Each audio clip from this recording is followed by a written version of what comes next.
तो और भाइयों कैसे हो। आज की इस मूवी का नाम है सरफेस एरिया एंड वॉल्यूम, जो क्लास 9 और 10 दोनों में तुम्हारा पीछा नहीं छोड़ने वाली वैसे तो, लेकिन अब टेंशन लेने की ज़रूरत नहीं क्योंकि मुझे पता है तुम सरफेस एरिया और वॉल्यूम के जो फॉर्मूले हैं उन्हें भूल जाते हो। तो सबसे बेहतर है तुम उन्हें याद ही मत करो, मतलब याद मत करो। मैं कहना चाह रहा हूँ कि तुम उन्हें बनाना सीखो।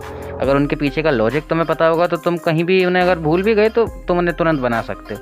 और मेनली हम यही इस वीडियो में सीखने भी वाले हैं कि जितने भी सरफेस एरिया और वॉल्यूम के फॉर्मूले हैं उनके पीछे का लॉजिक क्या है। लेकिन मैं पहले से मानकर चल रहा हूँ कि वॉल्यूम और एरिया होता क्या है ये तुम्हें पता ही होगा, और कुछ और बेसिक चीज़ें जो इस वीडियो को समझने में मदद करेंगी उनको मैं अभी यहीं क्लियर कर देता हूँ। जो वैसे तो तुम्हें ये पहले से भी पता होगा।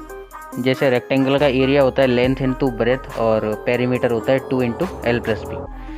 वैसे ही कोई भी सर्कल जिसका रेडियस आर है उसका सर्कमफेरेंस होता है 2 पाई आर और उसका एरिया होता है पाई आर स्क्वायर। वैसे तो ये चीज़ें तुमने सीख ही रखी हैं, 6th क्लास से ही सीखते आ रहे हो, जिसमें पाई की वैल्यू 22/7 या 3.14 कुछ भी ले सकते हैं। दूसरी जो बेसिक सी चीज़ है वो है किसी भी सॉलिड यानी 3D फिगर का नेट। जिनको नहीं पता मैं बता देता हूँ नेट होता क्या है। जैसे यहाँ पर एक क्यूब तुम्हें दिख रहा होगा, अगर हम इसकी सारी साइड्स को ओपन कर दें और इसे एक 2D शेप में कन्वर्ट कर दें तो वो जो चीज़ हमें सामने दिखेगी वो इसका नेट है। जैसे तुम इसे ऐसे समझो, जैसे एक कार्डबोर्ड का बना हुआ क्यूबिकल एक बॉक्स है जिसके 6 स्क्वायर्स जो हैं जिससे मिलकर वो बना हुआ है उन्हें तुमने फाड़ कर सीधा ज़मीन पर लेटा दिया, तो उसके सारे के सारे जो पीसेज हैं टोटल 6 स्क्वायर पीसेस वो तुम्हें सीधे पड़े हुए ऐसे दिख जाएंगे।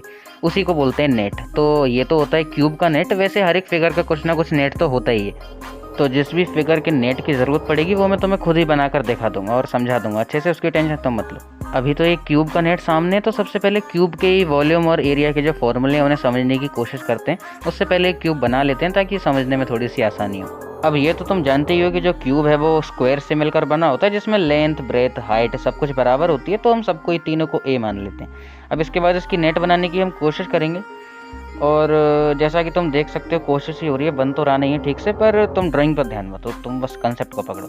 देखो इसमें ये जो 6 स्क्वायर्स हैं हर एक की साइड ए के बराबर है, और हर एक साइड को तुम अगर एक रेक्टेंगल की तरह देखो तो एरिया का फॉर्मूला तो तुम जानते ही हो, लेंथ इंटू ब्रेथ। तो ए इंटू ए, हर एक का जो एरिया है वो ए स्क्वायर के बराबर हो जाएगा। और इस क्यूब का टोटल सरफेस एरिया निकालने के लिए हम इन्हीं 6 स्क्वायर्स के एरिया को आपस में ऐड कर देंगे। टोटल 6 ए स्क्वायर हैं तो फिर टोटल 6 ए स्क्वायर इसका आंसर हो जाएगा, और यही होता है क्यूब का टोटल सरफेस एरिया। और किसी भी फिगर में जो दूसरी चीज़ तुम्हें समझनी है वो है उसका वॉल्यूम। और वॉल्यूम का मैं तुम्हें एक बड़ा सिंपल सा फंडा बताऊंगा, वही ज़्यादातर फिगर्स में काम आएगा, तो इसे याद रखना।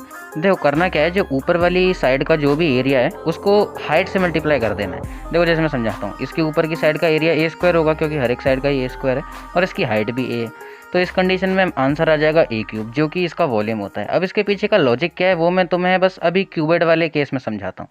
और एरिया ऑफ अपर साइड को एरिया ऑफ बेस भी बोल सकते हैं, पर मैं अपर साइड ही क्यों बोल रहा हूँ ये तुम्हें बस अभी समझ में आने वाला है, तो बस तुम देखते जाओ। तो यहाँ एक क्यूबॉइड है जिसकी लेंथ एल, ब्रेथ बी और हाइट एच हमने मान ली, और अब हम इसका नेट बनाएंगे क्योंकि सबसे पहले हमें सरफेस एरिया को देखना है, सरफेस एरिया कैसे निकालते हैं किसी भी क्यूबॉइड का। तो सबसे पहले बॉटम वाली साइड जो कि एक रेक्टेंगल है उसको हम 1 मान लेते हैं, जिसकी लेंथ एल और ब्रेथ बी है। और इस क्यूब की जो टॉप वाली साइड है वो इसकी बॉटम वाली साइड के बिल्कुल कॉन्ग्रुएंट यानी बिल्कुल सेम है, तो उसकी भी लेंथ एल और ब्रेथ बी हो जाएगी। उसको हम मान लेते हैं 2 और नीचे उसको ड्रॉ कर देते हैं। सेम जो बीच में जो 2 साइड्स मैंने ड्रॉ की हैं बट उनके बारे में कुछ लिखा नहीं है, वो इनकी फ्रंट वाली साइड जो कि 3 और बैक वाली साइड जिसको हमने 4 मान लिया। इनकी लेंथ भी एल ही है, पर इनकी जो ब्रेथ है वो है एच, जो कि है इस क्यूबॉइड की हाइट। इसी तरह से लेफ्ट और राइट वालों को 5th और 6th मानते हुए उनकी भी लेंथ और ब्रेथ लिख देंगे, जो कि होगी बी और एच। अब इन 6 की 6 रेक्टेंगल्स का एरिया तो तुम निकाल ही सकते हो इनकी लेंथ और ब्रेथ को मल्टीप्लाई करके, और अगर हम उन 6 की 6 एरियाज को आपस में ऐड कर देंगे तो वो हो जाएगा इस क्यूबॉइड का टोटल सरफेस एरिया। वैसे तो मुझे उम्मीद है तो मेरे नेट का चक्कर पूरा समझ में आ ही गया होगा, लेकिन अगर बाई चांस किसी को नहीं भी आया तो एक बार वो इसे रिपीट करके देख लो। जैसे यहाँ पर अगर हम इनके एरियाज़ को ऐड कर देंगे तो सबसे पहले L B plus L B आ जाएगा 2LB, L H plus L H 2LH, और साथ में B H plus B H हो जाएगा 2BH। अब इन सब में से हम 2 को ले लेंगे कॉमन, और कॉमन लेने के बाद जो चीज़ हमारे सामने आती है वो इस क्यूबॉइड का टोटल सरफेस एरिया ही है, और तुम चेक कर सकते हो वो बिल्कुल यही फॉर्मूला है जो अपने सामने है। लेकिन अब अपने जो कान हैं बिल्कुल खोल लो, क्योंकि अब जो चीज़ आने वाली है वो थोड़ी सी इंपॉर्टेंट है, और वो है इसका वॉल्यूम। देखो वॉल्यूम के लिए ना मैं तुम्हें कुछ इमेजिन करने को कहूँगा, तुम वैसे इमेजिन करना है। इसकी जो टॉप वाली साइड है जिसकी लेंथ एल और ब्रेथ बी है, तो इन दोनों को मल्टीप्लाई करके एल बी इसका एरिया हो जाएगा। अब तुम ये मान लो इसी एरिया की कई सारी शीट्स हैं जो एक के ऊपर एक रखी हुई हैं। ये उसकी टॉप वाली शीट, इसका एरिया तो एल बी है ही, इसी के नीचे कई सारी इसी टाइप की शीट्स रखी हुई हैं और नीचे वाली शीट्स का एरिया भी बिल्कुल सेम है और ये एक के ऊपर एक रखी हुई हैं, तो इस तरह से ये कुछ कीबोर्ड जैसी दिखने में लगेंगी। अब ये पेपर शीट्स का जो ढेर है इसकी कुछ तो हाइट तो होगी, तो वो मान लेते हैं हम h, जो कि इस क्यूबॉइड की इस हाइट के बराबर ही है बिल्कुल। वैसे मैं एक काम करता हूँ, इसको ना ढंग से ड्रॉ कर देता हूँ ताकि तुम्हें इमेजिन करने में थोड़ी सी आसानी हो, क्योंकि मुझे पता है मेरी ड्राइंग बहुत अच्छी नहीं है, पर यार इतनी बुरी भी नहीं है कि तुम्हारे काम ना आ सके। तो नीचे लाल कलर का सब्सक्राइब बटन तो दिख ही रहा होगा, तुम्हें पता है उसका क्या करना है, तो कर दो जल्दी। अब देखो वही same logic, area of top side यानी कि ऊपर वाली साइड का एरिया जो कि एल बी हमने पहले लिख रखा है, इनटू इस क्यूबॉइड की जो हाइट है, तो एल बी इंटू एच अपने पास फॉर्मूला निकल कर आएगा एल बी एच, जो कि एक क्यूब का वॉल्यूम होता है। मतलब वॉल्यूम निकालने के लिए तुम किसी भी क्यूबॉइड की लेंथ, ब्रेथ और हाइट को मल्टीप्लाई कर दो, यही मतलब है मेरा। अब अगला जो फिगर जिसके बारे में हमें पढ़ना है वो है ये सिलेंडर, जिसको तुम एक बड़े से पाइप की तरह मान सकते हो, जिसके ऊपर और नीचे दो सर्कल है। तो सर्कल का जो रेडियस है वो है आर और इसकी हाइट को हम एच मान लेते हैं अभी के लिए।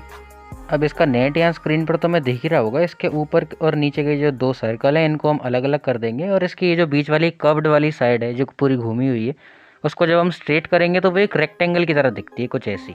अब सोचने वाली बात ये है कि ये जो रेक्टेंगल तुम्हें यहाँ दिख रहा है इसकी ब्रेथ इस सिलेंडर की हाइट के बराबर है अगर तुम ध्यान से सोचो तो। और बात करें इसकी लेंथ की, तो यार ये टॉप और बॉटम में तुम्हें जो दो सर्कल दिख रहे हैं इनके बॉर्डर्स यानी सर्कमफेरेंस के बराबर हो जाएगी, और सर्कमफेरेंस तुम जानते हो 2 पाई आर होता है, तो इसकी लेंथ को भी हम 2 पाई आर मान लेते हैं। और अगर हम इस रेक्टेंगल का एरिया निकालें तो वो इस सिलेंडर के कर्व्ड सरफेस एरिया के बराबर होगा। तो इस रेक्टेंगल की लेंथ और ब्रेथ यानी 2 पाई आर और एच को जब हम मल्टीप्लाई करेंगे तो 2 पाई आर एच सामने आता है, जो कि इस सिलेंडर का कर्व्ड सरफेस एरिया है, यानी इसकी बगल वाली साइड का एरिया। अब इस सिलेंडर का टोटल सरफेस एरिया निकालना भी कोई बड़ी बात नहीं है, बस इस बार जो दो सर्कल को हमने इग्नोर मार दिया था इस बार उन्हें हम इंक्लूड कर लेंगे। तो उन दोनों का एरिया है पाई आर स्क्वायर। अगर इन दोनों पाई आर स्क्वायर को हम ऐड कर देंगे इस कर्व्ड सरफेस एरिया में तो टोटल सरफेस एरिया आ जाएगा। तो pi r square plus pi r square हो जाएगा कुछ 2 पाई आर स्क्वायर, और नेक्स्ट स्टेप में हम ये 2 पाई और आर को इन दोनों से कॉमन ले लेंगे।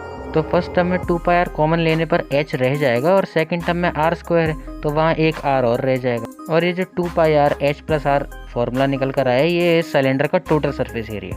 अब चलो उसका वॉल्यूम फाइंड करते हैं, और वॉल्यूम फाइंड करने के लिए तो यार वही सेम लॉजिक जो हम हर बार लगाते हैं। बस ये मान लेना है कि जैसे सिलेंडर की टॉप वाली साइड है जो कि एक सर्कल है, वैसी ही शेप की कई सारी शीट्स एक के ऊपर एक रखी हुई हैं, और एक शीट का एरिया तो तुम्हें पता ही है पाई आर स्क्वायर, और इसकी हाइट को हम h मान लेते हैं जहाँ तक ये शीट्स रखी हुई हैं टोटल उस पूरे ढेर की हाइट को। देन हम टॉप वाली साइड को इसकी हाइट से मल्टीप्लाई कर देंगे और अपने पास वॉल्यूम तो हर बार की तरह आ ही जाएगा पाई आर स्क्वायर h, जो कि इस सिलेंडर का वॉल्यूम। मुझे उम्मीद है तुम्हें यहाँ तक तो सब कुछ समझ आ ही गया होगा, क्योंकि अब बस एक ही फिगर और रह गया समझने के लिए, जो है कोन। तो एक कोन ड्रॉ कर ही लेते हैं जिसकी नीचे वाली साइड तो सर्कुलर होती है सब जानते हैं, जिसका रेडियस r मान लेते हैं, और इसकी जो हाइट है टॉप से लेकर इसके रेडियस के मतलब कि सर्कल के सेंटर तक वो उसको h मान लेते हैं, और इसकी स्लेंट हाइट को मान लेते हैं l। लेकिन एरिया ऑफ कोन से पहले तुम्हें एरिया ऑफ सेक्टर के बारे में थोड़ा सा जानना होगा। जिन्हें नहीं पता सेक्टर क्या होता है वो बस इतना समझ लो कि ये सर्कल में जो पिज़्ज़ा जैसी स्लाइस दिख रही है ना तुमको, वो पिज़्ज़ा जैसी स्लाइस ही सेक्टर होता है। और इसका एरिया निकालना भी काफ़ी आसान है, बस ये तुम्हें जो नीचे वाला बॉर्डर दिख रहा है ना AB, ये लिखना है ऊपर, इसको डिवाइड करना है सर्कमफेरेंस से, जो कि तुम जानते हो वैसे तो 2 पाई आर होता है, और इनटू इस सर्कल का एरिया जो भी है। मैं इसको सिंप्लीफाई करके कुछ AB upon 2 pi R circumference मतलब मल्टीप्लाई बाय इस सर्कल का एरिया जो है पाई आर स्क्वायर, बस यही चीज़ काम आने वाली है। तो अब चलो कोन का नेट ड्रॉ करते हैं। तो यार इसकी ये जो ऊपर वाली साइड है ना कर्व्ड वाली, इसको जब हम ओपन करेंगे तो वो कुछ सेक्टर जैसी लगती है, प्लस इसके नीचे का ये जो एक सर्कल है, पर यहाँ तो हम इसका सिर्फ कर्व्ड सरफेस एरिया निकालने वाले हैं। पहले तो अभी इस सर्कल को पहले यहाँ से हटा देते हैं। और अब अगर तुम ध्यान से सोचो तो पाओगे कि ये जो सेक्टर है इसके नीचे वाली साइड बिल्कुल इस सर्कल के सर्कमफेरेंस के बराबर हो जाएगी, और इसकी ये जो लेंथ है ये इसकी स्लेंट हाइट l के बराबर। ये तुम ध्यान से सोचोगे तो तुम्हारे समझ में आ ही जाएगा ज़रूर। अगर हम इस सेक्टर को पूरा करें तो ये कुछ सर्कल जैसा ऐसा दिखने लगेगा, और अब हम इसका एरिया निकाल सकते हैं वही फॉर्मूले से जो जस्ट अभी अभी सीखा था हमने, जिसमें हम ऊपर रखेंगे इस आर्क यानी कि ये 2 पाई आर को, ये जो AB की लेंथ है इसको हम ऊपर रखते हैं, और जिसको डिवाइड करेंगे हम सर्कल के सर्कमफेरेंस से, जो कि वैसे तो 2 पाई आर होती है, लेकिन यहाँ इस सर्कल की जो रेडियस है वो l है, तो फिर ये 2 पाई l हो जाएगी। और उसी तरह से जो इसका एरिया है वो हो जाएगा पाई l स्क्वायर, जिसको हम रखेंगे मल्टीप्लाई। और इसके बाद की ये जो कैलकुलेशन है यार, ये तो बड़ी सिंपल है। देखो ये जो तुम्हें 2 पाई दिख रहा है, इन्हें काट दो और एल से एक ये एल स्क्वायर कट जाएगा, एल स्क्वायर में 2 एल होते हैं ना, तो फिर ये जो चीज़ बचेगी वो होगी सिर्फ पाई, एक आर और एल। और यही होता है इस कोन का कर्व्ड सरफेस एरिया, यानी कि ये जो ऊपर वाली टॉप वाली साइड है ना, ये घूमी हुई सी आइसक्रीम कोन की जैसी, उसका एरिया। और मान लो कि अगर हम इस पूरे कोन का एरिया निकालना चाहते हैं, जिसको हम टोटल सरफेस एरिया भी बोलते हैं, तो इसके नीचे बस ये जो हमें एक सर्कल दिखता है जिसका एरिया पाई आर स्क्वायर है, बस उसको हम इस पाई आर एल जो कि हमने पहले ही निकाल लिया था इसकी कर्व्ड सरफेस एरिया, उसमें ऐड कर देंगे। देखो ये जो ऊपर तुम्हें साइड दिख रही है पाई आर एल है, और नीचे वाला ये जो सर्कल है ये 2 पाई आर स्क्वायर, मतलब कि सॉरी पाई आर स्क्वायर। तो अगर हम इन दोनों को ऐड कर देंगे तो ये पाई आर तो दोनों में कॉमन आ रहा है, और ये एल प्लस आर अपने पास बच जाएगा, और यही होता है इसका टोटल सरफेस एरिया इस कोन का। अब बस जो आखिरी चीज़ रह गई है वो है वॉल्यूम ऑफ कोन, और ये समझाने के लिए मैं तुम्हें एक छोटी सी कहानी सुनाने वाला हूँ, तो बस उसे ध्यान से सुन लो और सब कुछ समझ आ जाएगा तुम्हारे। तो चलो मैं कहानी सुनाना शुरू करता हूँ, और मैं अपनी भयंकर सी ड्राइंग से तुम्हारी इमेजिनेशन में थोड़ा सा योगदान भी दूंगा। तो मान लो तुम्हारे पास एक तालाब है जिससे तुम्हें बाल्टी भर के नहाना है। तुम्हारे पास नहाने के लिए 2 बाल्टी हैं, जिनमें से एक का शेप तो कोन के जैसा है और दूसरा है सिलेंडर के जैसा। तो यार तुम तो ऑब्वियसली सिलेंडर वाली बाल्टी से ही नहाना पसंद करोगे, क्योंकि यार जो कोन वाली बाल्टी है वो तो सीधा खड़ा ही नहीं हो सकती, तुम इमेजिन कर पा रहे होगे। लेकिन दिक्कत सिलेंडर में भी है। अब सिलेंडर की दिक्कत ये है कि वो अपनी जगह पर बिल्कुल फिक्स है वो बाल्टी, और तुम्हें कोन वाली बाल्टी को ही लेकर जाना पड़ेगा तालाब के पास, और बाल्टी में पानी भरकर सिलेंडर वाली बाल्टी में लाके नहाना पड़ेगा। तो शुरुआत में तो तुम्हें लगा कि यार एक कोनिकल बाल्टी लेकर जाओगे और पानी भरकर तुम्हारा काम चल जाएगा, लेकिन जैसा हम सोचते हैं वैसा तो कभी होता नहीं है। तो ऑब्वियसली एक बाल्टी में तो तुम्हारा काम नहीं होने वाला। तो एक्सपेरिमेंटली ऐसा पाया गया कि तुम्हें एक सिलेंडर की बाल्टी को भरने के लिए टोटल 3 कोनिकल बाल्टी लगी, जिनका हाइट और सर्कमफेरेंस वगैरह ऊपर के सर्कल का वो सब, मतलब रेडियस वगैरह वो सब बिल्कुल सेम था। लेकिन इस सब के बाद भी एक सिलेंड्रिकल बाल्टी को भरने के लिए 3 कोनिकल बाल्टी की जरूरत पड़ी। तो कहानी तुम्हारी खत्म हो चुकी है, बस मेरे को जो समझाना था वो मैंने समझा लिया। अब तुम ध्यान से सुनो। इस कहानी का शीर्षक या कह लो मोरल है कि एक सिलेंडर में जितनी भी जगह होती है वो टोटल 3 कोन के बराबर है, और जगह को ही हम वॉल्यूम बोलते हैं, और इसी से हम वॉल्यूम ऑफ कोन निकालने भी वाले हैं। बस देखते जाओ कैसे। देखो 3 कोन एक सिलेंडर के बराबर है, तो हम ऐसा लिख सकते हैं कि 3 into volume of cone is equal to volume of cylinder. हाँ हम ऐसा लिख सकते हैं, देखो लिख भी देते हैं। और ये बात तुम जानती हो कि वॉल्यूम ऑफ सिलेंडर अभी जो हमने निकाला था वो होता है पाई आर स्क्वायर एच, तो उसी फॉर्मूले से हम इसको निकालने वाले हैं। देखो वॉल्यूम ऑफ कोन क्या हो जाएगा, पाई आर स्क्वायर एच अपॉन 3, ये जो मल्टीप्लाई में ये जो 3 है ना जो ऊपर ये लगा हुआ है, इसी को हम बस नीचे डिवाइड में ले लेंगे और बस अपना फॉर्मूला बन जाएगा ये पाई आर स्क्वायर एच अपॉन 3, जिसको हम कुछ 1/3 पाई आर स्क्वायर एच के बराबर भी लिख सकते हैं, जो कि वॉल्यूम ऑफ कोन ही होता है। और इस वीडियो के सेकंड पार्ट में हम स्पेयर, हेमिस्फीयर और फ्रस्टम के बारे में बात करने वाले हैं, जो कि तुम्हें यहाँ कहीं दिख ही रही होगी, उसको देख लें। वैसे तो यार कोई डाउट तुम्हें शायद ही हो, लेकिन तुम अगर कोई डाउट है भी तो टेंशन मत लो, ये उस क्लासरूम की तरह नहीं है जहाँ डाउट पूछने से भी तुम हिचकिचाते हो। तुम कमेंट सेक्शन में पूछ सकते हो, वहाँ मैं रिप्लाई ज़रूर दूंगा। और अगर मान लो कि रिप्लाई ना भी दे सका तो कोई एक सेपरेट वीडियो तो ज़रूर बना दूंगा उस टॉपिक के ऊपर। और बाय मैं तुमसे इसलिए नहीं बोल रहा क्योंकि इस वीडियो के सेकंड पार्ट में तुम आने ही वाले हो, मेरे को पता है। तो दिख रही हो जहाँ पर यहीं की वीडियो, तो क्लिक कर दो उस पर, आ जाओ फटाफट।